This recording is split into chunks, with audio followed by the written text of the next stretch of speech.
The distance between hope and humiliation is measured not in miles but in moments, in the space between one heartbeat and the next, in the terrible silence that falls across a crowded ballroom when a woman realizes she has been made a fool before everyone she has ever known.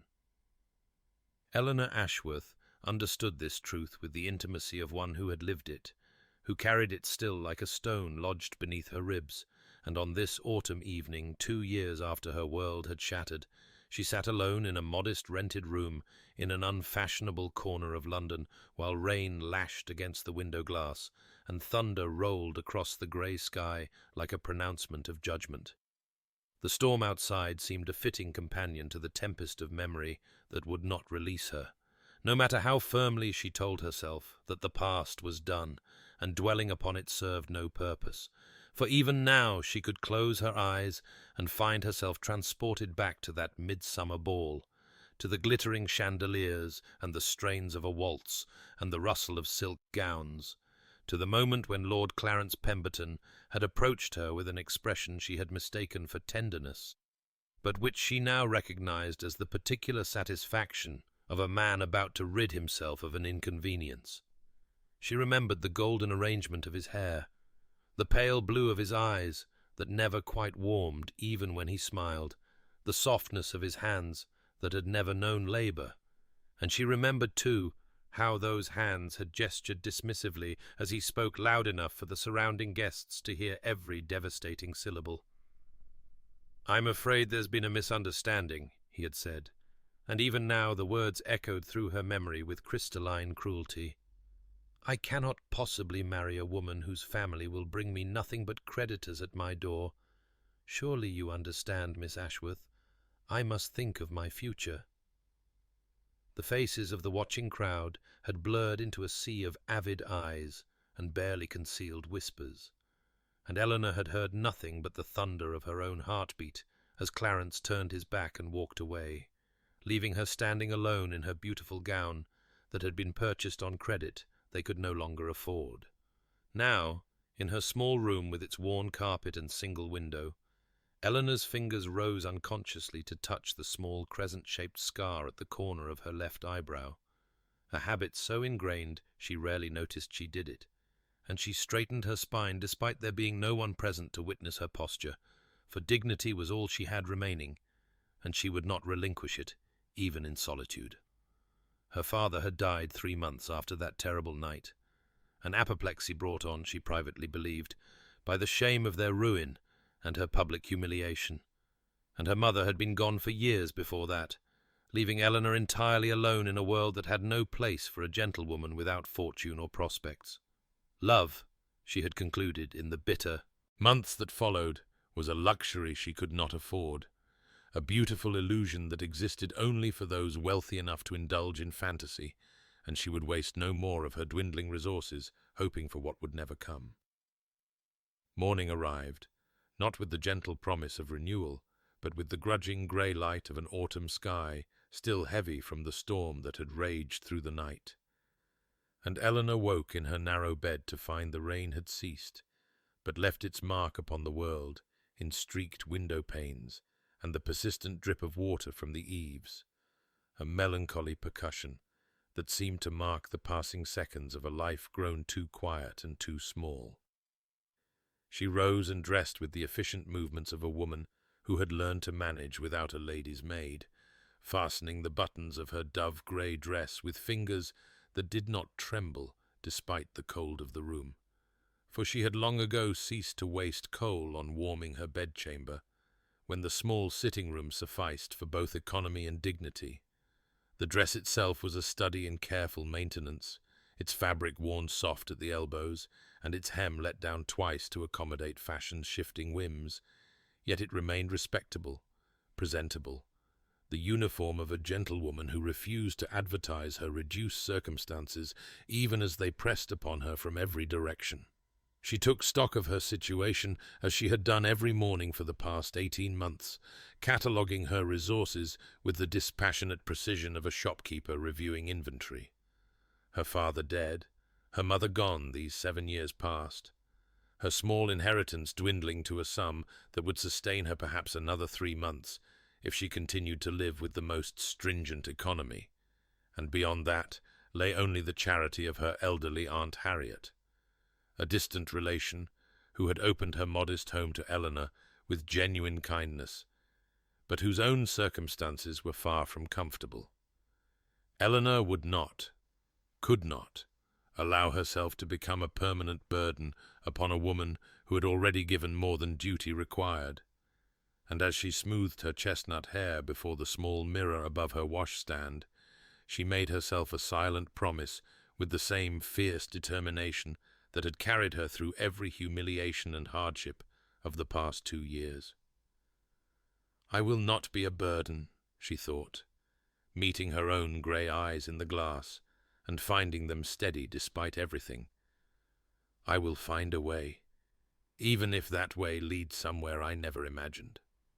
A knock upon her door interrupted this private catechism, and she opened it to find her aunt's housemaid bearing a letter on a tarnished silver tray, the paper crisp and cream-coloured, and bearing the seal of Mr. Samuel Whitmore, her family's solicitor.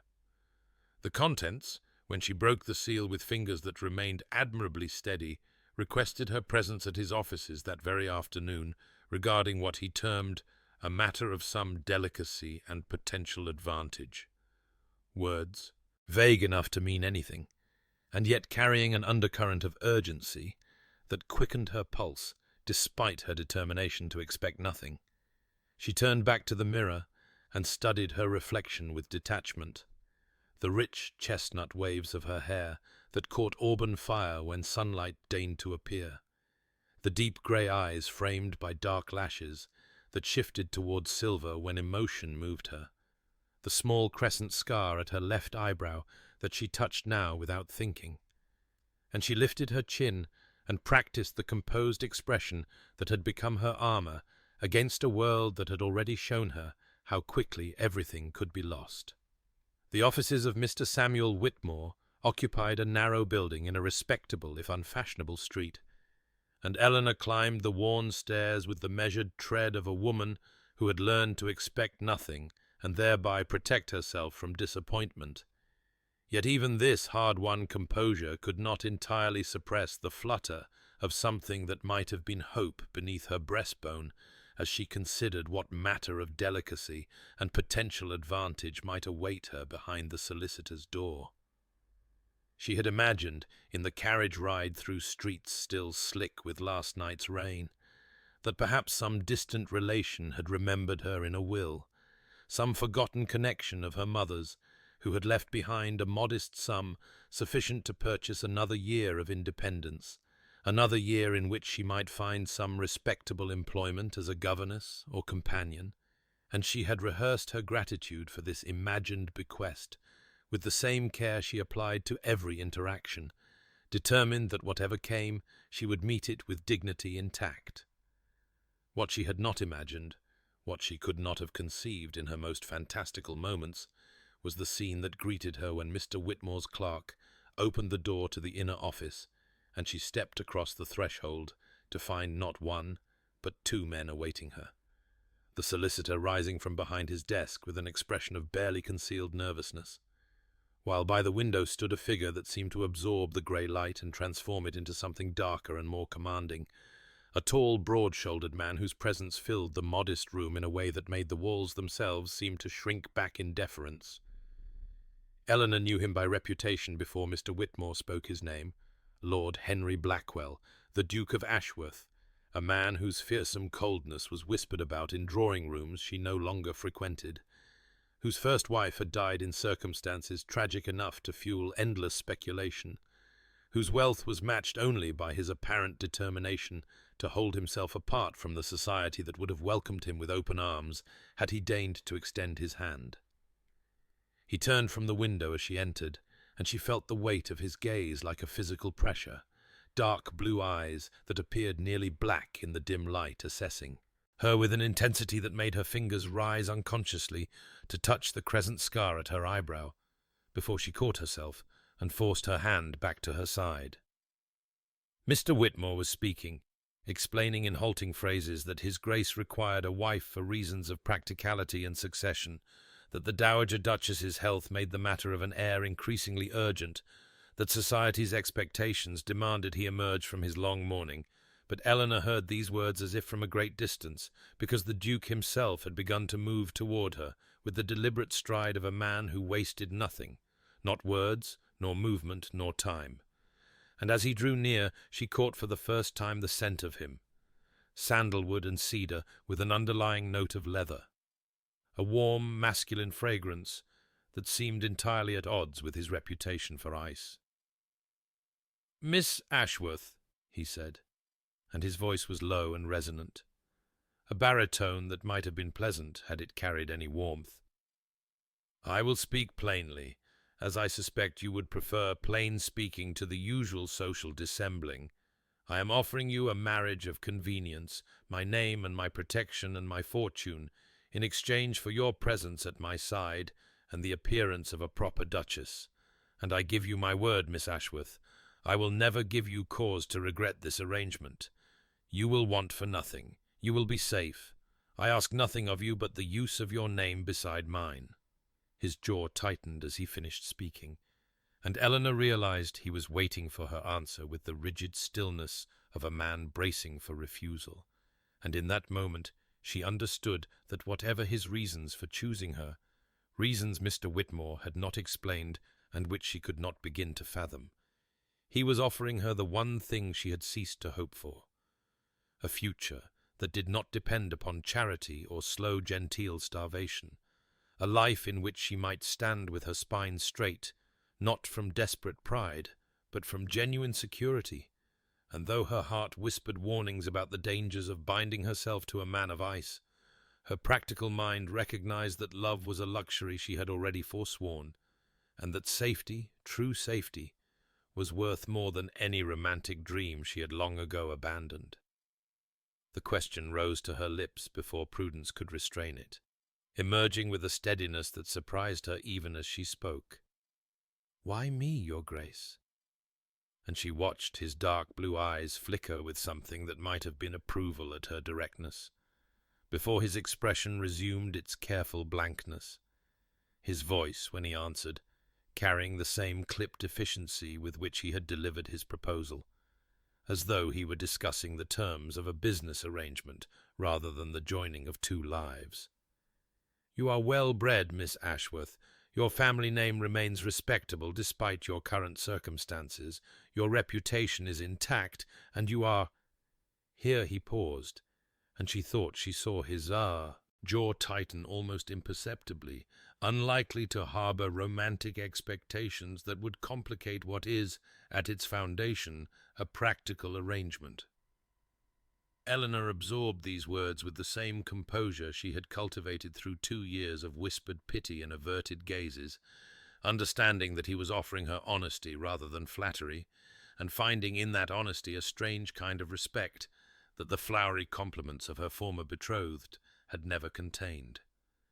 She did not know, could not know, that he had first observed her at a charity concert 6 months prior, had watched her navigate a room full of people who remembered her humiliation with her spine straight and her chin level, had noted the quiet dignity with which she had greeted even those who cut her, and had found himself unable to forget the image of her standing alone by a window with the afternoon light catching the auburn fire in her chestnut hair, while the world that should have embraced her turned its back. What she knew was simpler and more immediate, that the man before her offered safety without pretense, security without the false promise of affection, and that in her current circumstances such an offer was not merely acceptable but miraculous. "I accept, your Grace," she said, and her voice did not waver, and she extended her hand as she might have done to seal any agreement between equals, a gesture that seemed to surprise him for the space of a heartbeat before he took her hand in his, and the warmth of his palm against hers sent an unexpected current through her that she attributed firmly to relief, and nothing more, though she noticed that his grip lingered a fraction of a second longer than strict propriety demanded before he released her and stepped back with that characteristic tightening of his jaw. The remainder of the meeting passed in a blur of arrangements and dates and settlements that Mr. Whitmore detailed with evident relief. And then Eleanor was in the carriage returning to her aunt's house, and then she was climbing the stairs to her modest room, and then she was alone with the grey evening pressing against her window, and the first distant rumble of thunder heralding another storm. She stood before the small mirror and met her own eyes, grey shifting towards silver in the fading light, and she made herself a promise, with all the fierce determination that had carried her through every trial of the past 2 years. I will not love him. I will be grateful. I will be dutiful. I will be a good wife. But I will not love him. I cannot survive that wound again. Outside, the storm broke with sudden violence, rain lashing the glass and thunder rolling across the sky, and Eleanor pressed her fingers to the crescent scar at her eyebrow, and wondered why her hand still felt warm where his had held it. The carriage rounded the final bend in the drive, and Blackwell Manor rose before her like something from a dream she had never dared to dream, its honey-coloured stone glowing in the slanted autumn light, its windows catching fire from the westering sun, its sheer scope and grandeur so far exceeding anything she had imagined, that Eleanor felt her breath catch in her throat, and her fingers tighten involuntarily on the edge of the seat as she tried to comprehend that this impossible place was to be her home. She had prepared herself for wealth, had steeled herself for opulence, but nothing in her experience had equipped her for the reality of approaching an estate that seemed to stretch endlessly in every direction, its manicured grounds rolling away toward distant woods, its facade presenting a harmony of classical proportions that spoke of generations of careful stewardship and bottomless coffers. The carriage came to a halt before the main entrance, and Eleanor saw them waiting, a line of servants in immaculate livery standing at attention on the steps, their faces carefully neutral as they prepared to receive their new mistress, and at their head an elderly man, whose bearing suggested authority tempered by decades of service, his silver hair gleaming beneath the autumn sky.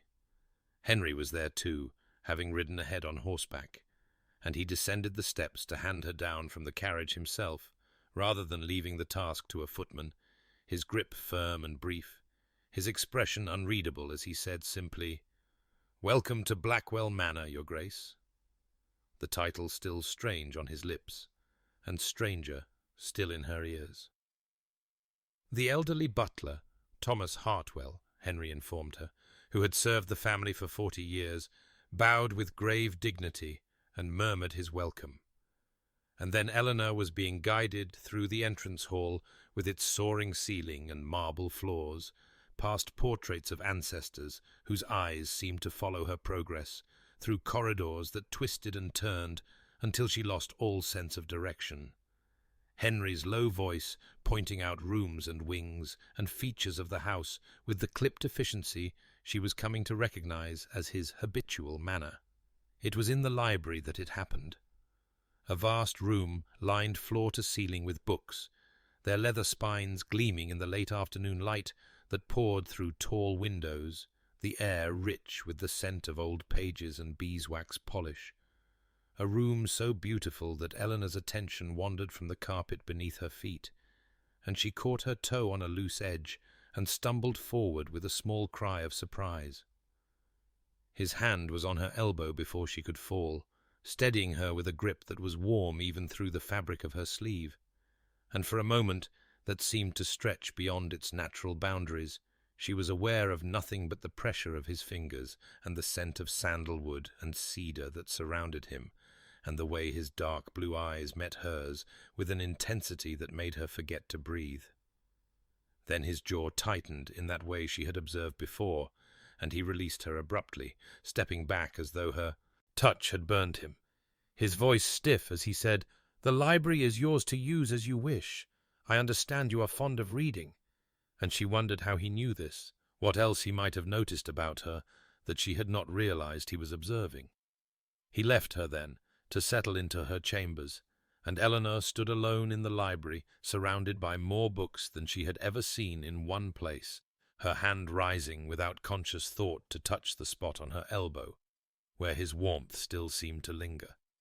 And she told herself firmly that the flutter beneath her breastbone was merely the natural surprise of a stumble and a catch, merely the disorientation of finding herself in a place so grand it seemed unreal, and certainly not, absolutely not, the first treacherous stirring of something her heart had promised never to feel again.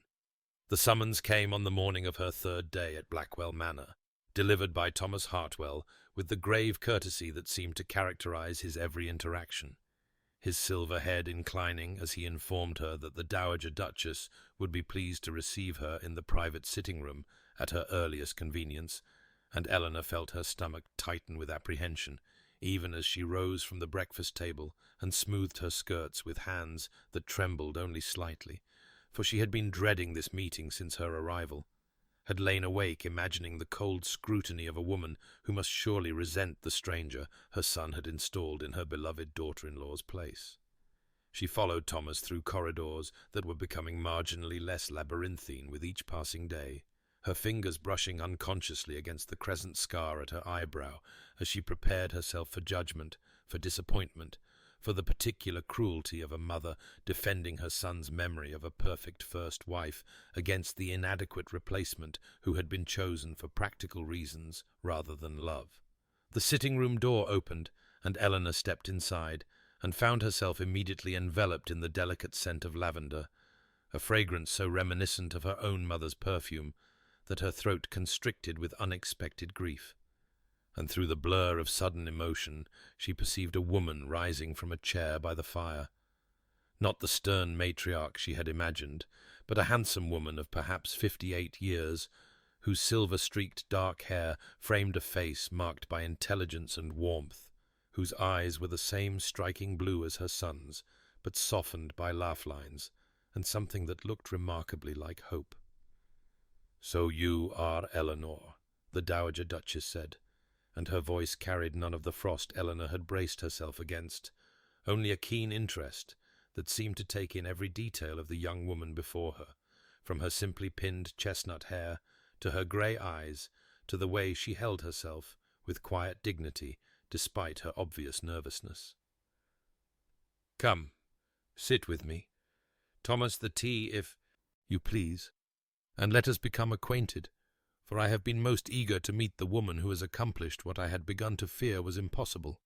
Eleanor sat in the chair indicated, accepting a cup of tea from the service Thomas provided before withdrawing with silent discretion, and she found herself studied with an attention that felt nothing like judgment and everything like assessment, as though Margaret Blackwell were searching for something specific and finding it with each passing moment.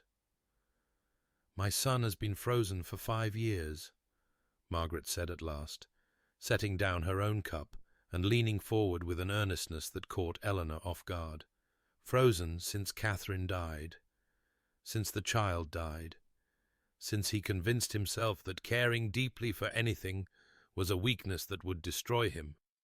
I had begun to fear he would never thaw, that he would live out his days in that terrible coldness he has wrapped around himself like armor." She paused, and Eleanor saw the grief that still lived in those blue eyes, the mother's anguish at watching her child suffer and being powerless to help. "And then he spoke your name, and I saw something in his eyes I thought had died with Catherine." Eleanor opened her mouth to protest, to explain that their arrangement was practical rather than romantic, but Margaret reached across the small distance between them and took Eleanor's hands in her own. Warm, maternal hands that squeezed with gentle pressure, and the gesture was so achingly familiar, so reminiscent of a comfort Eleanor had not known since her own mother's death, that words failed her entirely. "Give him time, my dear," Margaret said softly, her eyes holding Eleanor's with an intensity that seemed to see past every wall she had built. "The walls he has built are high, but they are not stone. They are ice, and ice, you know, melts." Eleanor left the sitting-room an hour later, with her understanding of Henry Blackwell fundamentally altered, with an unexpected ally in the mother-in-law she had feared, and with the first fragile tendrils of something that felt dangerously like hope taking root in the heart she had sworn to keep protected. The gardens of Blackwell Manor revealed themselves to Eleanor on a morning of rare autumn sunshine, the kind of crystalline brightness that seemed to apologize for all the grey days that had preceded it. And she found herself walking the gravel paths with something approaching contentment as she breathed in the crisp air scented with dying roses and damp earth, and the particular sweetness of leaves beginning their slow surrender to the season. She had been at the manor for a week now, and the initial overwhelming strangeness of her circumstances had begun to soften into something more bearable, the vast halls feeling less like a museum and more like a place where she might, in time, belong. And so she walked with her shawl wrapped close against the morning chill, and allowed herself to simply observe the careful beauty that surrounded her, the sculptured hedges and the ornamental trees and the flower beds that, while immaculately tended, struck her with their curious uniformity. "Roses and chrysanthemums and dahlias," she murmured to herself, pausing beside a bed of late-blooming flowers that nodded in the gentle breeze. "All quite lovely, of course. But where are the lilies? There ought to be lilies, the white ones edged in pink that my mother grew. Stargazers, she called them, and the scent of them would fill our whole garden in summer." And she did not realize that she was speaking aloud, did not notice the tall figure who had paused on the path behind her, did not see the way Henry Blackwell's expression shifted almost imperceptibly as he listened to words she thought she was saying only to herself. What she did notice with startling suddenness was the enormous grey shape hurtling toward her across the lawn. Brutus, Henry's wolfhound, a creature of such magnificent size that he seemed more wolf than dog, and he was bounding toward her with his tongue lolling and his tail whipping, and an enthusiasm so absolute that Eleanor had no time to brace herself before the impact. She went backward into the hedge, with a cry of surprise, branches crackling beneath her weight, leaves showering around her, and Brutus, apparently delighted by this development, proceeded to thrust his massive head into her lap and cover her face with enthusiastic licks, while she sputtered and flailed and tried without success to extricate herself from the shrubbery. And then she heard it, a sound so unexpected that she stopped struggling entirely. The sound of Henry Blackwell laughing, a real laugh, rich and warm and startled out of him before he could catch it. And when she looked up through the curtain of her dishevelled hair and the leaves that clung to her like strange ornaments, she saw his face transformed by mirth. The stern lines softened, his dark blue eyes bright with an amusement he could not hide. The absurdity of her position struck her then, and she began to laugh too, helplessly, the sound bubbling up from somewhere deep within her chest, and for a moment that seemed suspended outside of time, they were simply two people sharing in the ridiculous joy of an undignified moment. Then silence fell between them, sudden and startling, and Eleanor saw the surprise in his own eyes, as though he had not recognized the sound of his own laughter. "I had forgotten what that sounded like," he said quietly, almost to himself, and she understood he meant not her laughter, but his own. He stepped forward and reached toward her hair, where a particularly stubborn oak leaf had lodged itself near her temple, and she felt the warmth of his fingers brush against her skin. And then he pulled his hand back abruptly, his jaw tightening in that familiar way, and instead gestured vaguely toward her head. "There is a leaf," he said. His voice returned to its usual clipped register, and Eleanor reached up to remove it herself, her fingers trembling slightly as she plucked leaves and twigs from her chestnut waves, and neither of them spoke of what had just passed between them. But she saw him glance back at her twice as he walked away with Brutus at his heels, and she thought that perhaps Margaret had been right after all. Perhaps ice could melt, one unexpected moment at a time. The invitation to accompany Henry on his rounds to the tenant farms came on a morning 2 weeks after Eleanor's arrival, delivered not as a command, but as a question posed over breakfast with the careful neutrality that characterized so much of his speech, and she accepted with an eagerness she hoped did not show too plainly on her face, for she had begun to chafe against the gilded confines of the manor, and longed to understand the full scope of the world she had entered through marriage. The carriage ride was largely silent, Henry reviewing papers, and Eleanor watching the countryside roll past in shades of amber and russet. But it was a companionable silence rather than an uncomfortable one, and when they arrived at the first cottage, she noted how the tenant farmer, a weathered man named Amos Fletcher, removed his cap and bowed with respect, but also with a certain wariness in his eyes, as though he were addressing a force of nature rather than a man. This pattern repeated at each stop: the careful deference, the measured words, the way the farmers' wives curtsied low and kept their children close, and Eleanor observed it all with growing curiosity, wondering how the man who had laughed so freely in the garden could inspire such caution in those who depended upon his good will. The afternoon light had begun to slant golden through the clouds when they reached the final cottage, where the smell of hay and wood smoke hung thick in the air, and a young farmer named Samuel Barton stood with his cap crushed nervously in his hands, while his wife bobbed endless curtsies. And it was here that Eleanor noticed the small figure half hidden behind her father's legs. A girl of perhaps 4 years, with wheat-coloured braids and enormous brown eyes, fixed upon Henry with unmistakable terror. Eleanor had stepped aside to examine a climbing rose that grew against the cottage wall, giving Henry space to conduct his business. And so she stood at an angle where she could observe without being observed herself, and what she witnessed in the next moments would alter something fundamental in her understanding of the man she had married. Henry noticed the frightened child. Of course he noticed, for Eleanor was beginning to realize that very little escaped his attention, and rather than ignore her discomfort or allow the adults to manage it, he did something that made Eleanor's breath catch in her throat.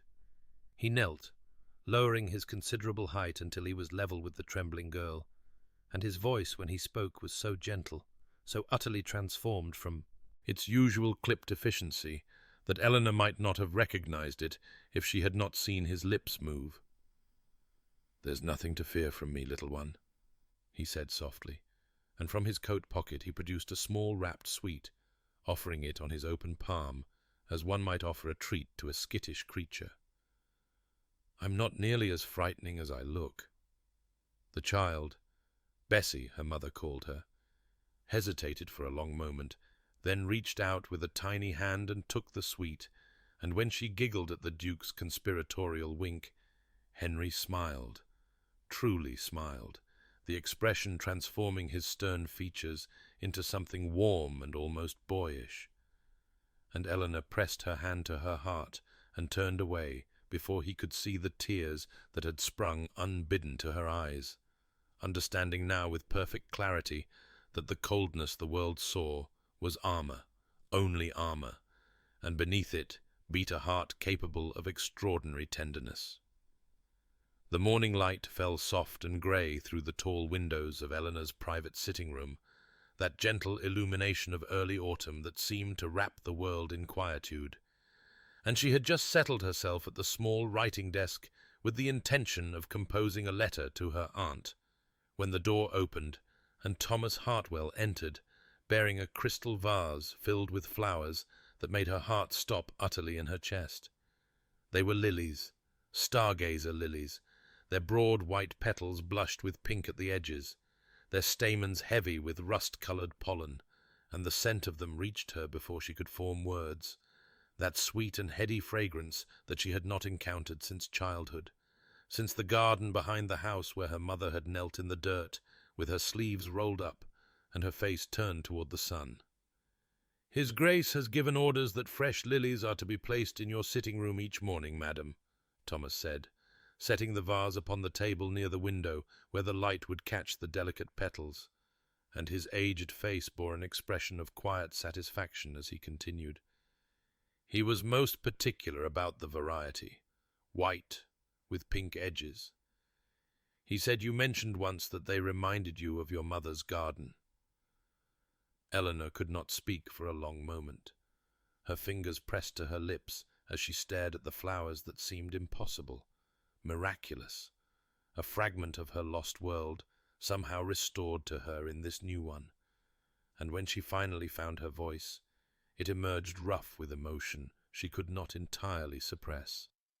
"Thank you, Thomas," she managed, and the butler inclined his silver head with the particular dignity that characterized his every movement, before withdrawing and leaving her alone with the lilies and the memories they conjured. Her mother's hands, her mother's laugh, the way the summer garden had smelled when the stargazers bloomed in profusion along the back wall.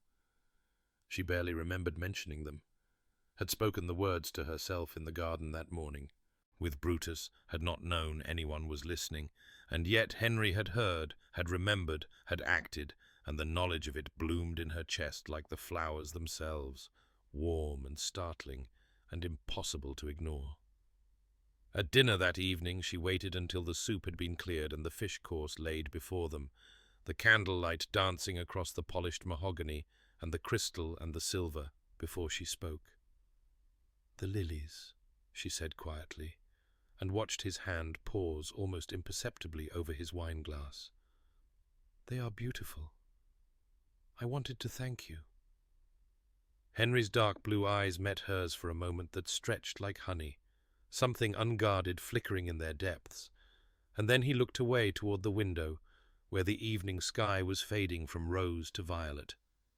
"The gardens needed variety," he said, his voice gruff, dismissive.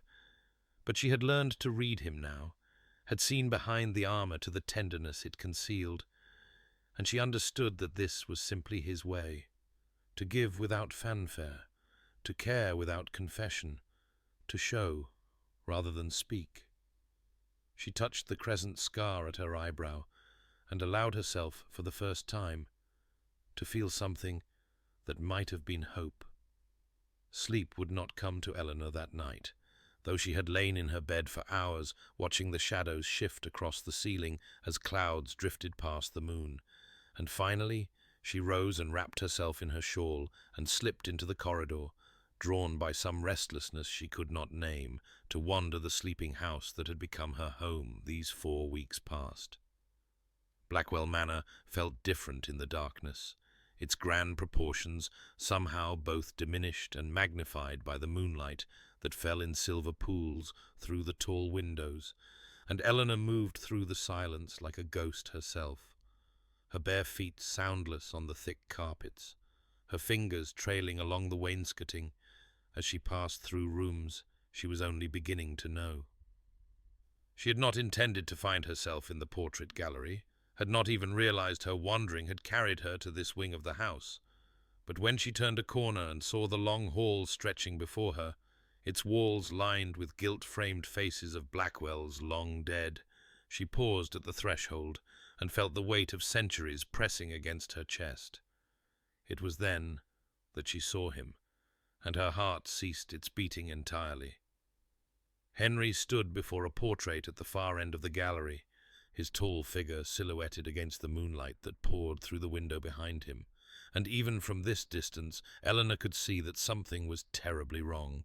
His shoulders, those broad shoulders that carried the weight of his title and his lands and his responsibilities with such apparent ease, were bowed as though beneath an invisible burden, and his hand was pressed flat against the ornate frame of the portrait before him, with a desperation that made her throat tighten.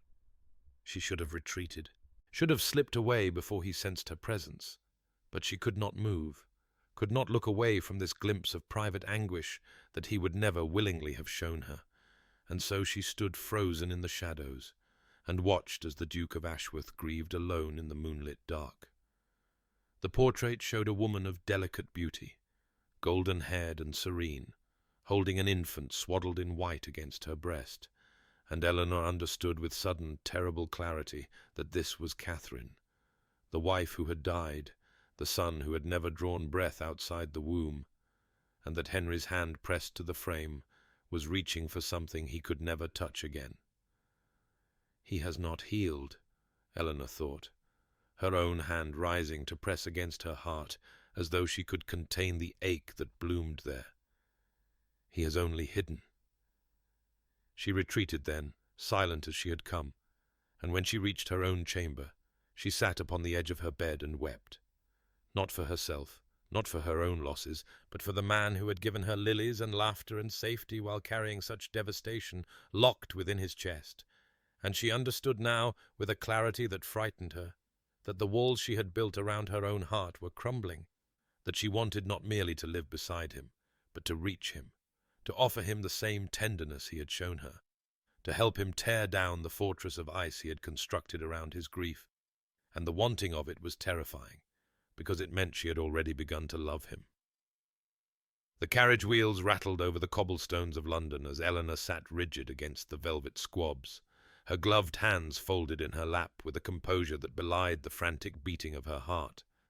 And she could feel Henry's presence beside her, like a flame in the winter darkness, his warmth and his scent, that familiar sandalwood and cedar that she had come to associate with safety, wrapping around her as surely as the magnificent silk gown that draped her figure in cascades of deep sapphire blue. He had insisted upon the gown, upon the sapphires at her throat and ears, upon the delicate pins that held her chestnut waves in an elaborate arrangement that the lady's maid had spent an hour perfecting, and when Eleanor had protested that such finery was excessive, he had merely said, his voice carrying that clipped efficiency she now recognized as his armor, that it was appropriate for a duchess to dress as one, nothing more. But she had seen the way his dark blue eyes had softened when she descended the staircase, had caught the almost imperceptible catch in his breath before he schooled his features into their customary severity. Now, as the carriage slowed and the sounds of music and laughter filtered through the winter night, he leaned close enough that his breath stirred the curls at her temple and spoke in that low voice that seemed to resonate in her very bones. "You have nothing to prove to anyone here. Remember that." Eleanor turned to meet his gaze, finding in those midnight depths something that might have been concern, might have been pride, might have been something else entirely that she dared not name, and she nodded once before the carriage door opened, and the footman handed her down into the blazing light of the Kensington townhouse. The ballroom swallowed them in a tide of candlelight and music, hundreds of tapers glittering in crystal chandeliers that cast dancing shadows across the silk-papered walls, and Eleanor felt the weight of every gaze that turned toward them as Henry guided her forward with his hand pressed warm and steady against the small of her back. Proprietary, protective, a silent declaration that she belonged at his side. The whispers followed them like a trailing perfume. But as Eleanor listened, she realized with dawning wonder that these were not the whispers she remembered from 2 years ago, not the pitying murmurs and cruel speculation that had followed her humiliation. These were whispers of envy, of admiration, of grudging respect for the woman who had risen from disgrace to duchess. She was no longer poor Miss Ashworth with her dowry of debts. She was Her Grace, the Duchess of Ashworth, and the transformation dizzied her even as it steadied something deep within her chest.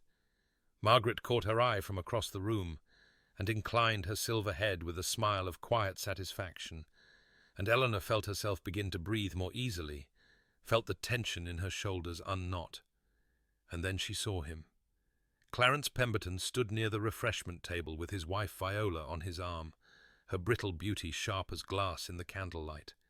And when his pale blue eyes found Eleanor across the crowded room, his expression shifted from surprise to something calculating, something hungry, and Eleanor's hand rose unconsciously to touch the crescent scar at her eyebrow as the past and present collided in her chest.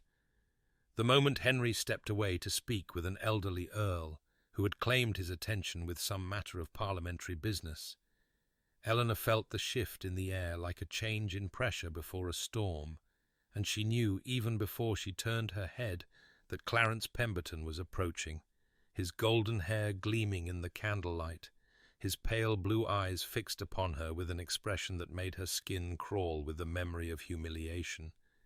And yet she did not retreat, did not lower her gaze, but stood her ground with her spine straight and her chin level as he came to stand before her with that smile she had once thought charming, and now recognized as the shallow mask it had always been.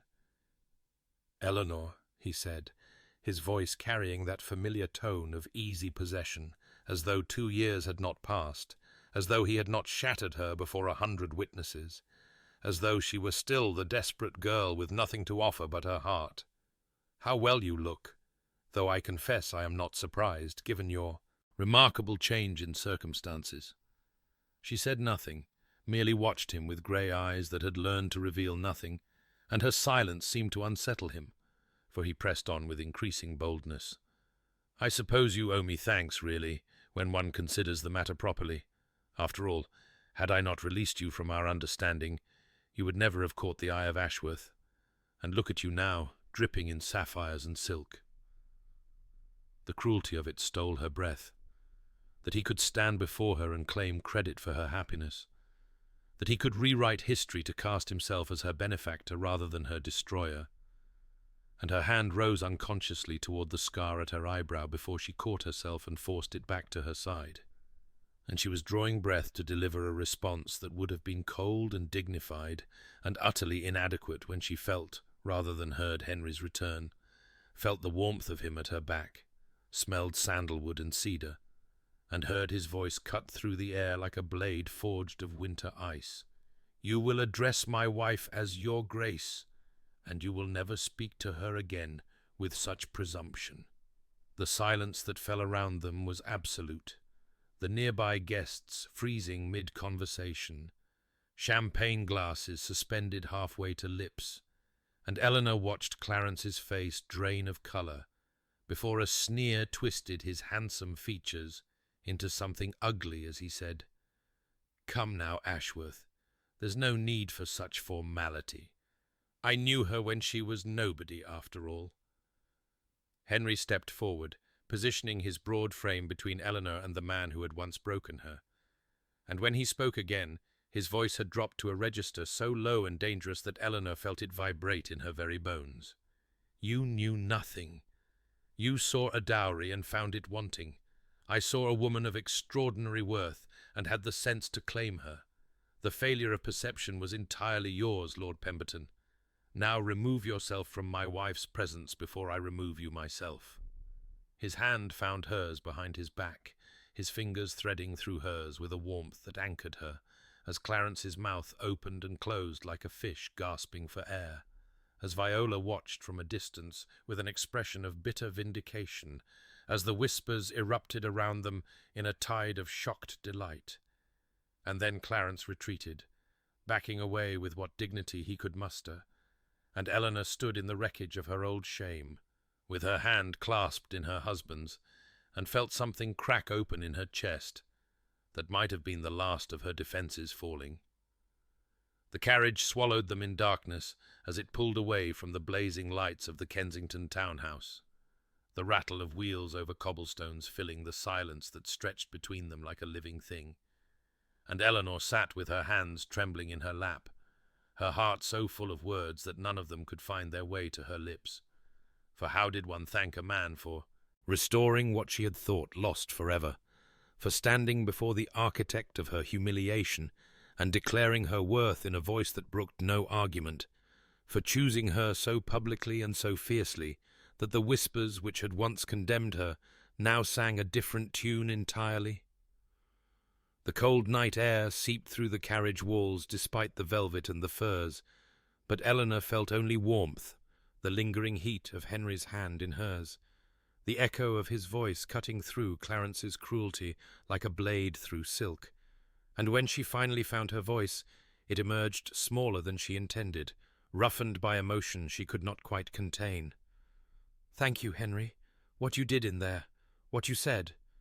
But he shook his head, his jaw tight in the shadows, his dark blue eyes fixed on some point beyond the frosted window, as he replied with that clipped efficiency that she now recognized as his retreat from feeling. "He had no right to speak to you that way."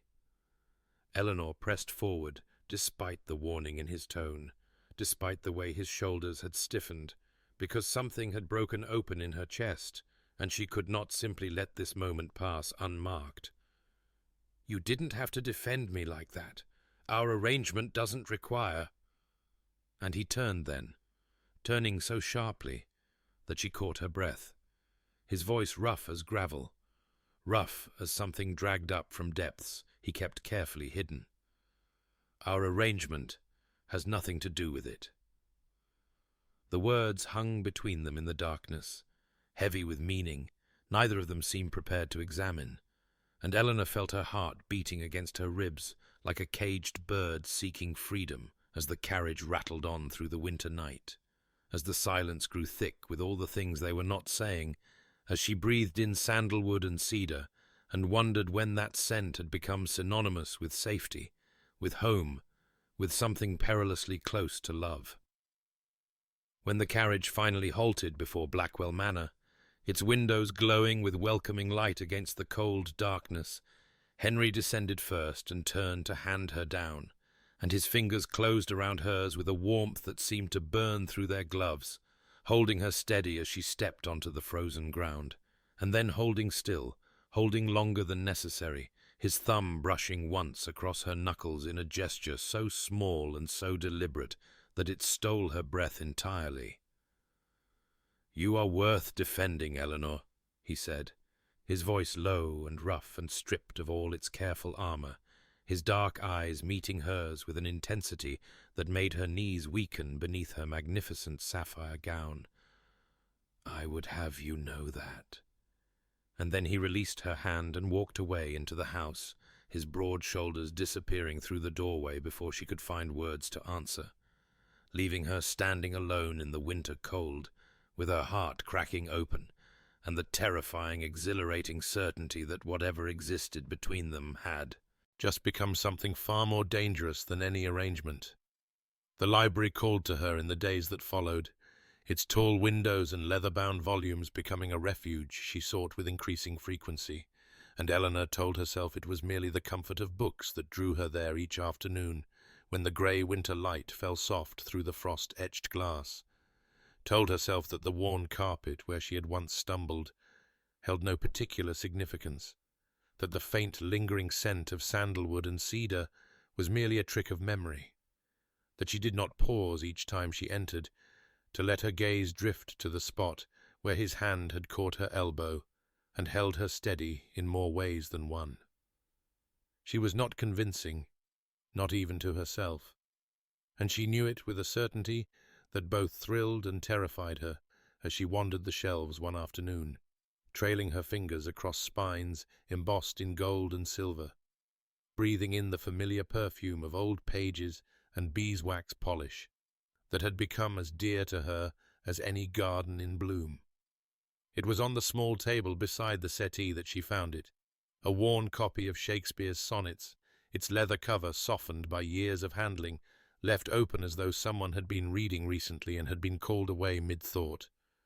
And Eleanor's heart stuttered in her chest as she lifted the volume and recognized the bold, decisive hand that had underlined certain passages, the ink slightly faded, but unmistakably his. Her fingers trembled as she turned the pages, finding annotation after annotation in that familiar script, until she reached Sonnet 116 and felt the breath leave her body entirely. For there, underlined with such force that the pen had nearly torn through the paper, were the words, "Let me not to the marriage of true minds admit impediments. Love is not love which alters when it alteration finds, or bends with the remover to remove."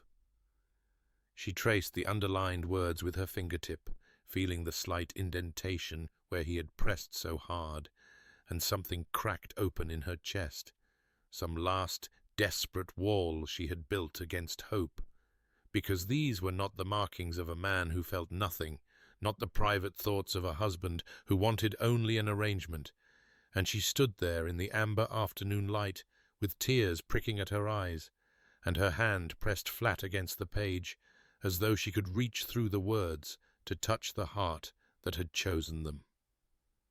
She did not hear Margaret enter, did not notice the Dowager Duchess until that gentle voice said softly from the doorway, "I wondered when you would find that." And Eleanor looked up with her expression utterly unguarded, her grey eyes bright with unshed tears and dawning hope, the book clutched to her chest like a talisman against all the fears that had kept her heart in chains.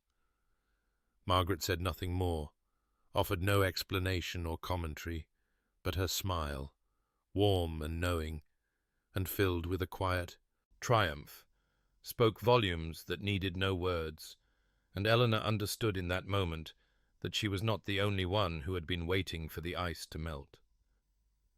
The days folded into one another like pages of a book read too quickly to savour, and Eleanor found herself suspended in a strange and exquisite limbo, where every moment with Henry became both treasure and torment. Breakfast taken together in the morning-room where winter light fell pale and silver through frost-laced windows. Their conversation easy enough on the surface, yet charged beneath with currents neither acknowledged.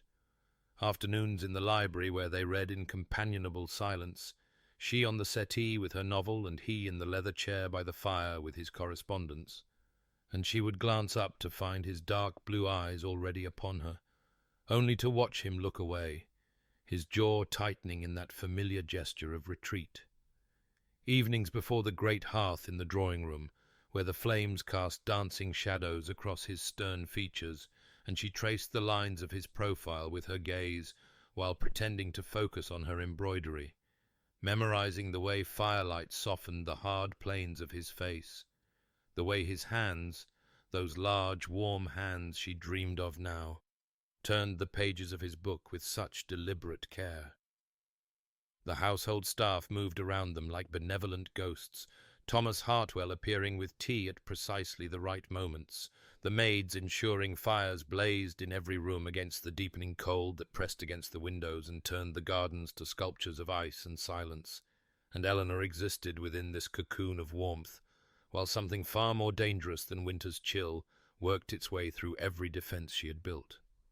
She caught herself leaning toward him when he spoke, caught herself breathing deeper when he passed close enough for her to drink in that scent of sandalwood and cedar, caught herself lying awake at night with her hand pressed to her racing heart, and the memory of his voice saying, "You are worth defending, Eleanor," echoing through her like a bell that would not stop ringing.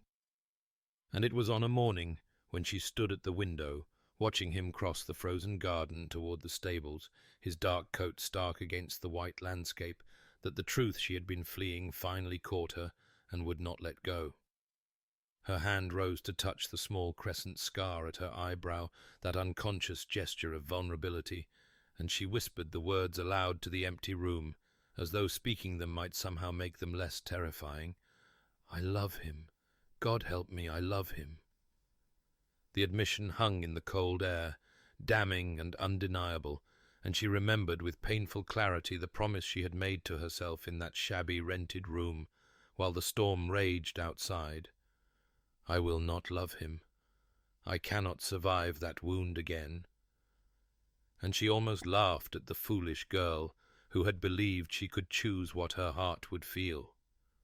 But the laughter died before it reached her lips, replaced by something harder and brighter, something that felt almost like courage, because Eleanor Blackwell had survived humiliation and loss and the slow death of every dream she had ever cherished, and she knew now that she could not survive this endless waiting, this exquisite torture of almost, this living beside a man she loved without ever knowing if he might love her in return.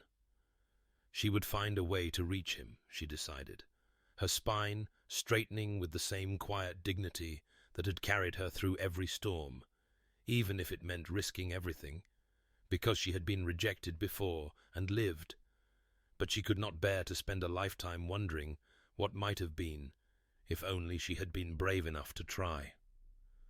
The storm broke over Blackwell Manor with a fury that seemed to mirror the tempest within Eleanor's breast, thunder rolling across the darkened sky like a herald of reckoning as she descended the stairs, with her heart pounding so violently she could feel its rhythm in her throat, in her fingertips, in the very marrow of her bones, and she knew before she reached the library door that she would find him there. knew it with the same certainty that had guided her through every moment of this strange and wondrous journey from despair to something she had never dared name until this morning, when the word had escaped her lips and changed everything. The library glowed with firelight when she entered, flames dancing in the great hearth, and casting shifting shadows across the leather-bound spines that had witnessed so much between them. And Henry stood at the window with his back to her, watching the lightning split the sky, his broad shoulders tense beneath the fine wool of his coat, and Eleanor paused in the doorway to drink in the sight of him one last time before she risked everything. This man who had caught her when she stumbled, who had remembered her mother's flowers, who had defended her honour before all of London, who had underlined sonnets about love that does not alter with a hand that trembled with feeling, he refused to speak. "Henry," she said, and her voice emerged steadier than she had any right to expect, "I need to speak with you." And she watched him turn, watched his dark blue eyes find hers across the room, watched his jaw tighten with that familiar gesture of bracing for impact, and she understood that he expected bad news, expected her to tell him she was leaving, perhaps, or that she found their arrangement insufficient, and the irony of it nearly undid her. She crossed to where the firelight fell brightest, her hand rising unconsciously to touch the small crescent scar at her eyebrow, and she made herself hold his gaze as she spoke the words that would either save her or shatter her entirely. "I promised myself I would not love you. I have failed. I love you, Henry. I know that was not part of our arrangement, and I ask nothing in return. But I could not bear to keep it hidden any longer." The silence that followed stretched between them like a held breath, broken only by the crack of thunder and the wild beating of her heart. And she watched something shift in his expression, something crumbling, breaking, falling away. And then he was moving toward her with purpose in every stride, crossing the distance between them as though he could not bear another moment of separation. And his hands, those large, warm hands she had dreamed of, rose to cradle her face with a tenderness that stole the breath from her lungs. "You think you have failed," he said, and his voice was rough with an emotion she had never heard from him before, raw and unguarded and fierce with feeling. "Eleanor, I have loved you since the moment I saw you stand with your spine straight and your chin raised while the world tried to break you. I chose you because I could not bear to see you belong to anyone else. I told myself it was practical. I lied. I have wanted you, all of you, from the very beginning." His scent surrounded her, sandalwood and cedar and the leather of the saddle, and she felt tears spill down her cheeks as his thumbs brushed them away with heart-breaking gentleness, and when he spoke again, his voice had dropped to barely a murmur. "Love is not love, which alters when it alteration finds. My love for you will not alter, Eleanor. It cannot." And then his mouth found hers, and the storm outside raged on unheeded, as Eleanor Blackwell discovered that some promises were made to be broken, and some walls were built only so that the right person might tear them down.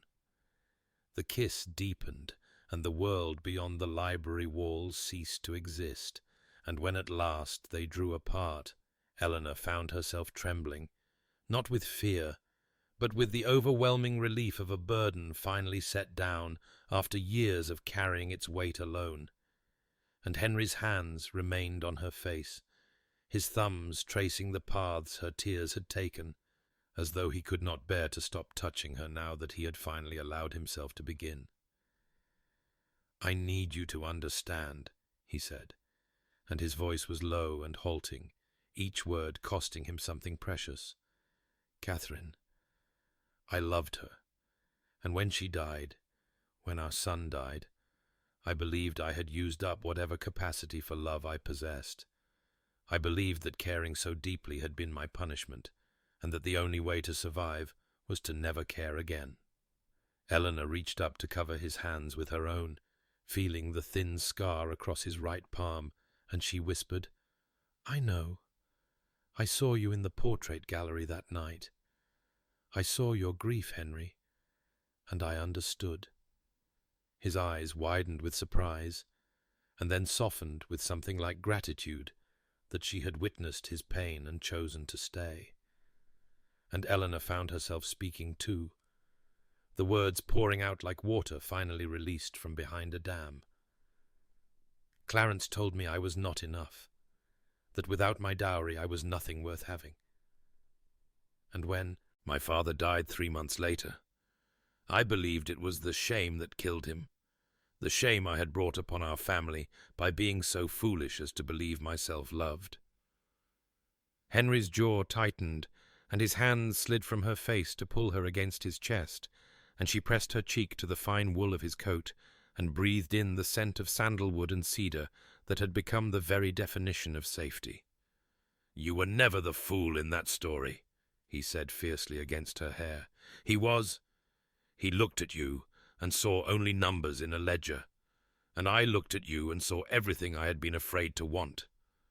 They stood entwined, as the thunder rolled away into the distance, and then Henry drew back just enough to reach into his coat pocket and withdraw a small velvet box that he pressed into her hands with an expression of such tender vulnerability that Eleanor's heart clenched.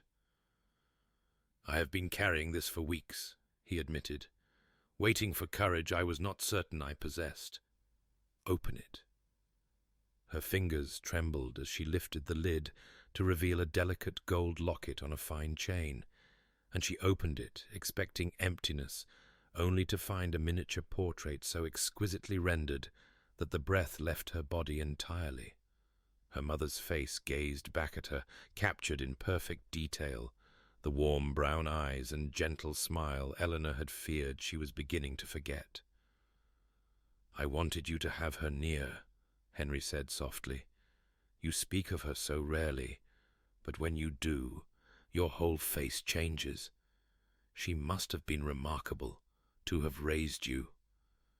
Eleanor could not speak through the tears that overwhelmed her, and Henry gathered her close as she wept against his chest, his arms a fortress around her grief and joy alike. And when at last she raised her face to his, the kiss that followed was different from the first, slower, deeper, a promise sealed rather than a confession made. The fire crackled low as he led her from the library to his private chambers, and the storm that had raged so fiercely began to break apart beyond the windows. Clouds parting to reveal stars scattered across the clearing sky like diamonds strewn on velvet, and Eleanor surrendered to the warmth of his hands and the tenderness of his touch and understood at last that she had been wrong about everything. This was not a wound she must survive, but a healing she had been waiting for all her life. And as the final distant thunder faded into silence, she thought of the frightened girl who had promised never to love again and smiled against Henry's lips, grateful beyond measure that some promises were made to be broken. The grand ballroom of the Ashworth London townhouse blazed with the light of 1,000 candles on the night Eleanor made her first appearance as a woman truly loved, and she felt the weight of every gaze that turned toward them as Henry led her through the glittering crowd, with his hand resting at the small of her back, in a gesture that spoke of possession and pride and something far deeper than the arrangement that had first bound them together.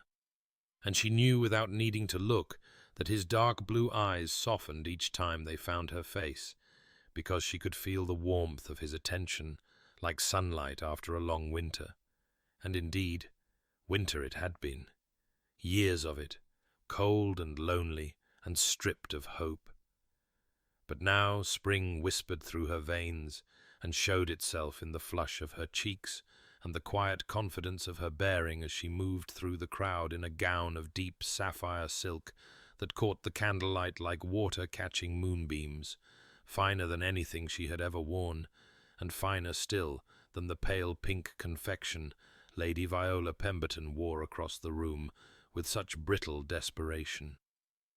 The locket rested warm against Eleanor's throat, her mother's portrait pressed close to her heart, And when Henry's fingers interlaced with hers in full view of the assembled company, a gesture so unprecedented that she heard the sharp intake of breath from nearby matrons, she tilted her head slightly to the left and smiled at him with all the joy she had once believed herself incapable of feeling.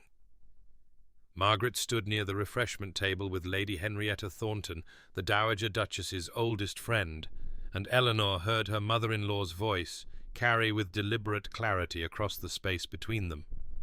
"I told her the ice would melt. I did not expect it to become a river."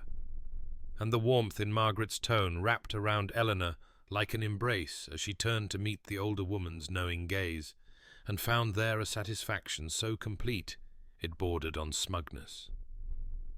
The whispers that followed Eleanor now were nothing like the cruel murmurs that had haunted her 2 years past. These were whispers of admiration, of envy, of wonder at the transformation of the cold Duke and his practical bride into something that looked remarkably like a love match. And Eleanor let them wash over her like music as Henry drew her onto the dance floor and held her closer than propriety strictly allowed, his breath warm against her temple as he murmured words meant only for her. Across the ballroom she glimpsed Clarence Pemberton standing rigid beside his wife, his golden hair dulled and his handsome face grown haggard with the particular exhaustion of a man who has gotten exactly what he deserved, and Viola's beautiful features twisted with a bitterness that aged her beyond her years, as she watched Eleanor sweep past in the arms of a duke who looked at his duchess as though she were the only woman in the world. And Eleanor felt no triumph at their misery, only a distant pity for two people who had looked at ledgers instead of souls, and found themselves bankrupt in all the ways that mattered, while she, the disgraced Miss Ashworth, who had once stood alone in a ballroom with whispers erupting around her, had somehow stumbled into a fortune beyond counting. She had been chosen, truly chosen, and the man who had chosen her was even now pressing a kiss to her gloved fingers, with a smile that transformed his stern face into something breathtakingly beautiful, and Eleanor knew with absolute certainty that the best was only beginning. 5 summers had painted Blackwell Manor in colours Eleanor could never have imagined during those grey autumn days when she had first arrived as a bride of convenience, with her heart locked away behind walls she had believed impenetrable. And now she stood at the edge of the garden where the gravel path gave way to soft grass, and watched her son William chase his younger sister Catherine through the very hedge that had once sent her tumbling into leaves and laughter, and the first crack in her husband's armour, the children's delighted shrieks rising into the warm afternoon air, like music composed specifically for her joy. And she pressed her hand to her chest, where the locket rested, as it always did, her mother's portrait warm against her skin, and felt the tears prick at her eyes, not from sorrow, but from a gratitude so profound it sometimes stole her breath entirely. The gardens had been transformed in these 5 years, every bed now overflowing with stargazer lilies that nodded their white and pink heads in the gentle breeze, their sweet fragrance perfuming the air until the entire estate seemed wrapped in the scent of her mother's memory. And Eleanor knew that Henry had ordered them planted everywhere, not because he had forgotten her casual mention of them in that first autumn, but because he had remembered, because he always remembered, because showing her that she was cherished through 1,000 quiet actions was simply the language in which he spoke his love. She felt him before she heard his footsteps, that awareness of his presence that had grown only stronger with each passing year, and then his arm slid around her waist and drew her back against the solid warmth of his chest, and she leaned into him with the ease of a woman who had learned at last what it meant to be safe. On the terrace behind them, Margaret sat in her favourite chair, with Thomas Hartwell standing at respectful attention nearby, and Eleanor heard the Dowager Duchess speak in that carrying voice that had never lost its sharpness, despite the silver threading through her hair. "She saved him," Margaret said quietly, and Thomas inclined his silver head with the gravity of a man who had witnessed the transformation from its very beginning, and replied, "They saved each other, Your Grace." They saved each other. Henry's hand found Eleanor's where it rested on the locket, his fingers warm and familiar as they covered hers, and he turned her gently in his arms until she faced him, until she could see the way the summer light caught the deep blue of his eyes and softened them to something like the sky reflected in still water. "What are you thinking?" he asked, and his voice was low and tender, the voice he used only for her and the children. And Eleanor touched the small crescent scar at her eyebrow, that old habit she had never quite broken, before she answered, "That I almost didn't say yes, that I almost let fear choose for me." Henry kissed her temple with the reverent gentleness that still made her heart flutter after 5 years and 2 children, and countless quiet evenings in the library, where their story had truly begun. And when he spoke, his breath was warm against her skin. "But you didn't, Eleanor. You chose."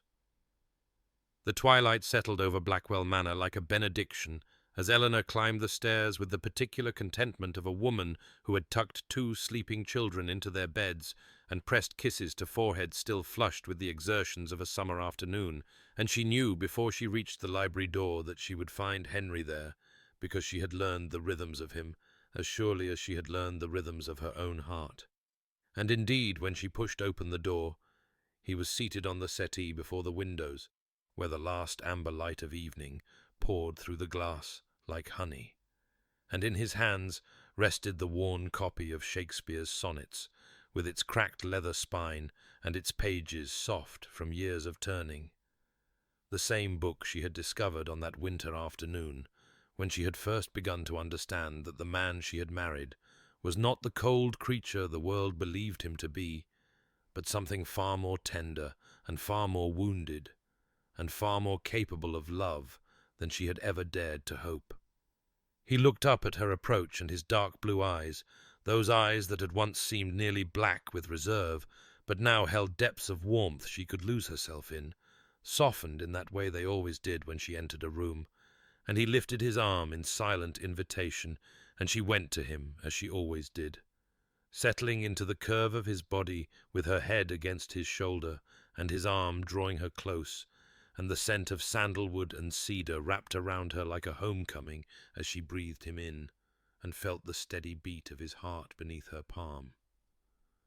The house was quiet around them, that particular summer evening quiet that held within it the echoes of children's laughter and the promise of more laughter to come. And Eleanor found herself thinking of another evening 5 years past, when she had sat alone in a rented room while rain lashed the windows and thunder rolled across a grey sky, when she had believed herself broken beyond repair and had promised herself she would never love again because she could not survive another wound, and she wished with a sudden fierce tenderness that she could reach back through the years and take that frightened girl by the hand and tell her, hold on, the best is coming, the very best is coming, and it will be more than you ever imagined, and all you must do is be brave enough to choose." Henry pressed a kiss to her hair, and she tilted her head to look up at him, and he smiled, that rare and beautiful smile that had once been locked away behind walls of ice, but now appeared with a frequency that still made her catch her breath, and she knew that every moment of sorrow had led her here, to this library, to this man, to this life overflowing with more joy than her wounded heart had ever believed possible. And so, dear listener, their story finds its rest, not an ending, but a continuing, for love, true love, does not conclude, but deepens and grows until it becomes the very air one breathes. And Eleanor Blackwell, Duchess of Ashworth, learned that the heart is braver than we know, that walls of ice can melt, and that sometimes the most practical choice becomes the most passionate one. And may you too find the courage to choose and to be chosen. And thank you for walking this path with us.